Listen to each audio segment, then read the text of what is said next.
Salut à tous, c'est Samuel, on se retrouve aujourd'hui pour une nouvelle vidéo d'un buste d'Iron Man. Il s'agit de la Iron Man Mark 50 de la marque Queen Studio. Si vous collectionnez depuis maintenant 3 ou 4 ans et que vous suivez les réseaux sociaux, vous avez peut-être également acheté ce buste. Il y a eu un énorme drama sur ce buste avec énormément de problèmes de peinture sur ce dernier. Ça s'est passé au moment du divorce justement entre Queen Studio et son usine de production. Queen Studio avait décidé il y a quelques années de construire leur propre usine et de plus sous-traiter avec une certaine usine de Chine, et ce Mark 50 était encore un buste qui était en contrat. L'usine n'acceptant pas au niveau de leur amour-propre la rupture du contrat, malheureusement a saboté, quand je dis saboter, le mot est faible, la fin de production de ces bustes Mark 50, et la fin de production justement était destinée à l'Europe. Autant vous dire que lorsque le revendeur officiel Derive Store a reçu les stocks et qu'il les a envoyés à chaque client, quand les clients ont reçu le buste avec la qualité de peinture qui débordait de partout, des impacts, des coups qui avaient été retouchés n'importe comment, ça a été un gros carnage. À ce jour, Derive Store a fait le nécessaire avec Queen Studio. Queen Studio a produit justement des unités de remplacement et logiquement, à ce jour, tous les clients ayant acheté la Mark 50 et tous les clients ayant voulu conserver leur commande, hors demande de remboursement ou d'avoir, ont logiquement un nouveau buste dans leur collection. Si vous avez justement, vous vécu, ces déboires avec ce buste, si vous l'avez acheté, est-ce qu'il vous a bien été remplacé, est-ce qu'il vous a été remboursé, vous me direz tout ça dans les commentaires. Je suis curieux justement de savoir la finalité des choses là-dessus. La version que je dois avoir aujourd'hui, je pense qu'elle doit être correcte, mais j'ai peut-être également une version, comme ça fait très longtemps que je l'ai, qui n'est pas de bonne qualité. J'en sais strictement rien, on va le découvrir ensemble. Il y a deux énormes cartons comme celui-ci. Un carton qui contient le buste et quelques petits éléments, et un autre carton qui contient tous les flaps à l'arrière dans le dos de la Mark 50 et également la base. Donc autant vous dire, à stocker, ça fait encore plaisir. Allez, on est parti, visuel de la boîte, on a le buste Mark 50, Avengers Infinity War, puisque oui, la Mark 50, c'était ce film-là. Marvel au-dessus, Iron Man Mark L Life Size Bust, Queen et puis Marvel. Queen Studio sur le côté. Le buste revient là, l'autre carton est complètement pareil, donc aucun intérêt de s'arrêter là-dessus. On est parti pour le montage. Comme toujours, on commence par la base. Voyons ce qu'il y a en dessous, et quel regret de ne pas avoir Thibaut avec moi, parce que cette base pèse une blinde. Et moi, avec mes petits bras et mes problèmes de coude, je vous raconte pas. Avengers Infinity War, Mark L, Life Size Bust, numéro 341 sur 874. Pas 875. Pourquoi pas 899, pourquoi pas 870, j'en sais rien, 874 exemplaires, Queen Studio, Made in China. On reprend, d'après mes souvenirs, ça ressemblerait, vous savez, quand Iron Man se propulse dans le ciel, à un moment donné, il transforme la nanotechnologie de ses jambes en espèce de gros propulseur, et j'ai bien l'impression que ça ressemble à ça. Vous me direz si je me trompe dans les commentaires, mais je pense avoir raison. Ouais, à un moment donné, il devient vraiment un gros propulseur. Et je me souviens avoir eu également cet item dans une des Hot Toys Mark 50, mais confirmez-le moi. Tout autour, du coup, on a du rouge, du gris. C'est martelé, c'est griffé, c'est abîmé, mais c'est voulu. C'est pas dégueulasse en soi, mais pour moi, l'effet est voulu. C'est pas un défaut en soi. Les peintures sont plutôt correctes. Ça n'a pas l'air de déborder partout, à part forcément le panel lining, donc les petits traits noirs à gauche, à droite, qui peuvent par moment déborder un petit peu sur le côté, mais j'ai plus un effet de salissure et de weathering que de débordement vraiment voulu tout autour. Petit bouton on-off, j'en doute pas que ça va allumer que les yeux et les light-up et le arc reactor, il faudra encore la télécommande. Ça, j'en suis sûr et certain, puisqu'on est sur le premier buste de Queen, et à cette époque, c'était le cas. Sur le côté, des petits flaps qui reviennent pour donner un petit peu de volume, et on est sur des couleurs, par contre, grises et rouges comme la Mark 5, et pas or et rouge sur la base. Est-ce que ça va dénoter avec la Mark 50 qui est gold et rouge? On va voir, on continue l'assemblage. Bon, deuxième regret de ne pas avoir Thibaut. C'est lourd sa mère. Alors, bon, ça n'a pas l'air compliqué à assembler, c'est déjà ça. Il y a un gros pegs. Oh. Je recadre. J'ai sorti les différents éléments et il va y avoir deux possibilités d'exposition pour ce Mark 50. Version simple, c'est-à-dire sans les gros spikes, etc. à l'arrière.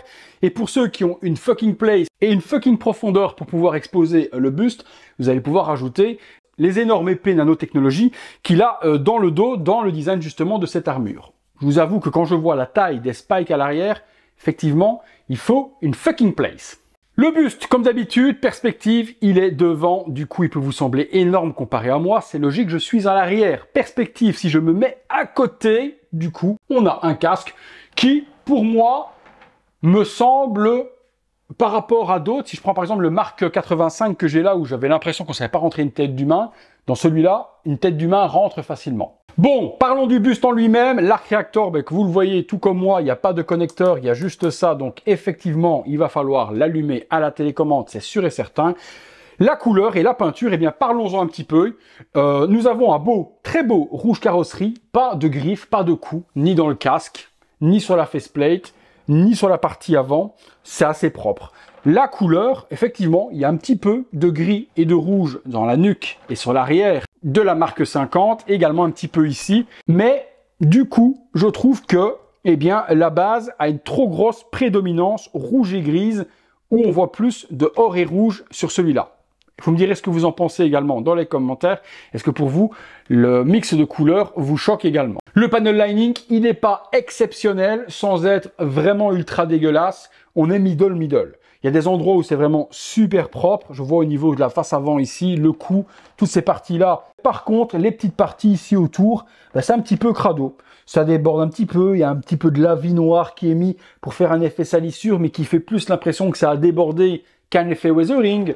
Ici sur l'arrière aussi un petit peu. Il y a des traits noirs de salissure. Je crois vraiment en fait que c'est ça qu'ils ont voulu faire. Ils ont voulu faire du sale, donc comme si l'armure avait sointé de l'huile, de la graisse ou autre.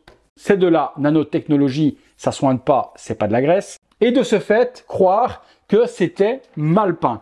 Peut-être que c'est la version que j'ai ici qui est plus propre que certaines que d'autres ont eu. Je ne mets pas la parole en doute des collectionneurs qui ont reçu un truc dégueulasse. Mais en tout cas, j'ai la chance sur celui-ci d'avoir quelque chose de propre. Bon, je vous disais deux façons de l'exposer. Regardons tout ça ensemble.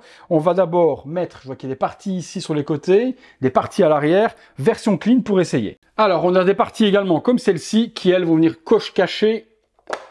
Hop, très belle aussi. Ces parties-là qui permettent de mettre le buste en version plus slim et plus facilement casable. Ça s'emboîte super bien, ça vient finir justement les épaules, et on va avoir ici sur l'arrière ces parties-là, que je viens de vous montrer, qui elles aussi vont venir justement fermer l'arrière du buste. C'est aimanté, c'est assez lourd également, pas trop de risque que ça vienne à casser.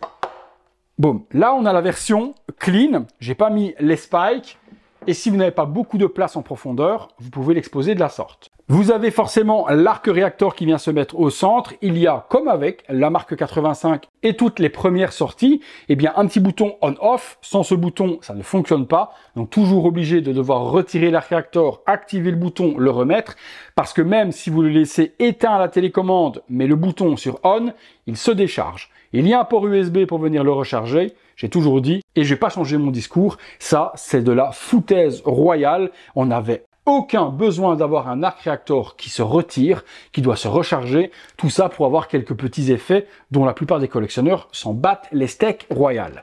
Je regarde quand même s'il est chargé, hop, il s'allume pas, super, il est peut-être sur off, ok, il s'allume, et donc voilà, ah non, ah si, il y a quand même quelques effets aussi, j'allais dire, putain, en plus celui-là, il n'y a même pas d'effet. Normalement, il y a 3 effets comme d'habitude, l'allumage pulse de la sorte, donc il va pulser tout doucement et se remettre. Peut-être, si, il pulse, voilà, il s'éteint, il se remet. Et puis le fameux stromboscope, boum. Voilà, l'arc est mis, on peut du coup l'allumer et choisir le mode que l'on veut. Et puis il y a également une prise d'alimentation pour venir allumer les yeux et tous les autres light-up. On regarde ça ensemble. Hop, je déverrouille. Prise américaine, il faudra donc un adaptateur, comme d'habitude, pour pouvoir alimenter le tout. Voilà, prise branchée, hop, on allume. On a donc les light-up là. Est-ce que tout s'allume déjà? Est-ce que tout s'allume? Oui, light-up ici, et puis light-up dans les yeux. L'arc réacteur, pratiquement de la même couleur. Sur l'arrière, hop, on retrouve également les deux light-up juste ici dans le dos. Donc niveau light-up, c'est plutôt puissant. C'est un beau blanc un petit peu bleuté, et tout s'allume eh bien, de façon assez puissante. Ça, c'est plutôt appréciable. Bon, ça, c'est la version classique. Voilà, avec l'arc réacteur. Je vous ai montré également, on peut changer. Si vous voulez l'arc réacteur qui pulse, ça va être comme ceci. Si vous voulez l'arc réacteur qui clignote, eh bien c'est de cette manière-là. Bon, nous on va le laisser comme ça. Si vous avez beaucoup de place, vous pouvez rajouter les ailes sur l'arrière. Et là, mon Dieu, il faut vraiment de la place. Je vous montre. Du coup, il faut enlever ces petites parties qui sont ici, là, ici, et puis vous enlevez les gros pavés également de résine qui sont à l'arrière pour avoir accès au tout. Donc on retrouve du coup ces parties-là vides, et là on va assembler les ailes. Quand je vous dis qu'il faut de la place, il faut de la place. Déjà moi le bus d'Alita avec l'épée derrière, je trouvais que c'était profond, mais là le machin il doit faire 90 cm de profondeur. Bon, du coup on met ce machin-là, oula, ça tient, ah oui non, ok, ça tient pas des masses parce qu'il doit y avoir cette partie-là qui vient tenir par au-dessus. Ok, ouais, ok. Voilà, donc on a ici une tige à venir emboîter. Ok, il faut juste trouver le sens. Voilà, on rentre. Bon, ok, une fois que c'est mis, ça ne pourra plus jamais bouger. Cette tenue-là, cette tenue ici avec la tige dedans, donc vers l'arrière, il partira pas. Le deuxième, du coup, mon Dieu, voilà. Et là, pareil, on va avoir cette partie-là avec la tige. On cherche le trou. Ok, c'est bon, le trou. Bon, il y a un tout petit jour, mais en fait, il faut simplement appuyer fort et le rentrer. Mais j'ai peur que si je le fais, je ne puisse plus le retirer facilement. Et comme je dois le remballer, j'ai pas envie de faire de conneries. Donc là, il y aura un petit jour, mais en appuyant ici et en appuyant là, ça va sécuriser le tout, ça ne bougera plus. Par contre, après, est-ce que c'est démontable sans devoir tirer comme un malade? Bonne question. Mon Dieu. Ah merde, c'est pas tout, les gars. Il y a encore ça. Ouf, putain, il y a encore des épées, là. Les épées qui viennent ici. Comme si on n'avait pas encore assez. Voilà. Effectivement, il n'y avait pas assez de profondeur encore. Hop. Et voilà. Ça, c'est aimanté également. Bon, ben là, vous avez la version méga giga profonde. Si vous avez un bon 90 cm de profondeur, je dirais au moins, je sais pas comment on fait pour l'exposer, les gars, parce que si vous le mettez sur une table normale, vous n'arrivez jamais à l'exposer contre un mur. C'est pas possible. Ça, c'est un îlot central reculé d'un mur.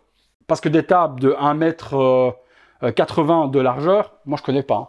Ni les meubles. Vous avez vu un petit peu la folie? Alors, c'est beau. Très joliment fait. Les espèces de grosses épées nanotechnologiques qui viennent vers l'arrière avec tous les propulseurs. Franchement, le boulot est bien fait. La salissure également. Sur cet exemplaire-là, personnellement, je vois pas vraiment beaucoup de dégueulasseries. Hein. Pas de trucs qui débordent, qui sont abîmés ou quoi que ce soit. C'est un beau modèle. Sans être exceptionnel, c'est un beau modèle, celui que j'ai ici. Mais niveau expo, moi, je l'exposerais vraiment sans les ailes. Parce qu'avec, c'est impossible. C'est beau avec, de ouf, mais ça limite énormément le display. À l'intérieur, on avait également le certificat d'authenticité. Bon, je vous le montre rapidos, mais bien qu'on s'en balèque un petit peu. Queen Studio 341/874, Iron Man marque L, les signatures, les logos Marvel, tout ce qui va avec, et puis une petite lettre de remerciement de Queen Studio. Je suis pas certain que ceux qui ont reçu le buste dans les premiers en Europe et qui étaient déçus de la qualité, soient contents des remerciements. Eux ne doivent certainement pas remercier Queen Studio. Je regarde quand même à l'intérieur, qu'est-ce qu'il est mis? C'est ça, c'est une lettre en anglais et en chinois, vous remerciant d'avoir fait confiance. Ouais, et également, c'est une lettre d'excuse pour les retards. Il vous explique qu'avec le Covid, il y a des usines qui ont fermé, etc. ou autres, et que du coup, le produit avait beaucoup de retard. Donc, c'est une lettre également de remerciement et d'excuses de Queen Studio sur la production, sur les délais, non pas sur la qualité. Bon les amis, on a fait un petit peu le tour de ce buste Mark 50. Aujourd'hui, il est sold out. Aujourd'hui, il est recherché quand il est en bonne qualité. Vous me direz ce que vous en pensez comme d'habitude dans les commentaires les amis, du buste en lui-même. Quelle version également vous préférez? Version plus simple avec l'armure telle quelle ou version avec ces énormes ailes de malades mentaux sur l'arrière? Vous me direz quelle est votre préférence. Et si vous avez une idée de display à part le piédestal ou un îlot central, vous me direz également les amis. Et bien voilà, pas besoin de s'attarder beaucoup plus, on a vu ce qu'on devait voir. Si vous avez aimé la vidéo, le gros like, abonnez-vous, activez la petite cloche et toutes les notifications. Et comme d'habitude, si vous voulez voir ces vidéos en avant-première et vous régaler, le bouton rejoindre, vous devenez membre soutien et le bouton super thanks si vous voulez faire un petit don ponctuel à la chaîne. C'est tout pour la Mark 50. Je vous remercie une fois de plus d'avoir passé ces quelques minutes en ma compagnie. C'est tout pour moi-même. Également, rendez-vous tous les soirs 19h30 pour une prochaine vidéo. Salut à tous!